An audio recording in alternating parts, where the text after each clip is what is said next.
নেই।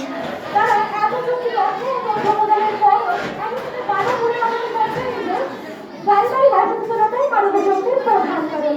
ধন্যবাদ মাননীয় বলেন আমাকে আবার কিছু সুযোগ করে দেওয়ার জন্য।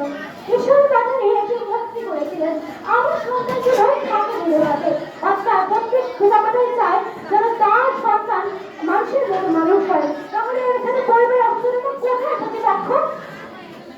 আপনারা বলে রাখছেন যে পারিবারিক অসচেতনতা মানব শক্তির ব্যবহার করুন। যদি পরিবার অসচেতন হতো তাহলে মাথায় সব বাড়িতে আপনাদের পিতামাতা আপনাদেরকে প্রায় লেখা পড়াতো না। সংঘর্ষের অভাবে একজন মানুষ সমাজের মানুষের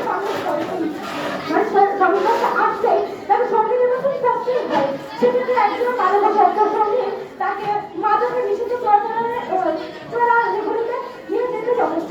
এর জন্য চাই করে নয় প্রশাসন যদি মাদক সেবন মাদক ব্যবসা ও চোরাচালান নিষিদ্ধ ও নির্মূলে কঠোর পদক্ষেপ গ্রহণ করত ও মাদক ব্যবসায়ীদের মৃত্যুদণ্ডে দণ্ডিত করত এবং সর্বাক্ষে মাদকের যারাই জাত থেকে সম্পূর্ণ মুক্ত করত, তাহলে তারা আর মানুষ কোথায় পেত?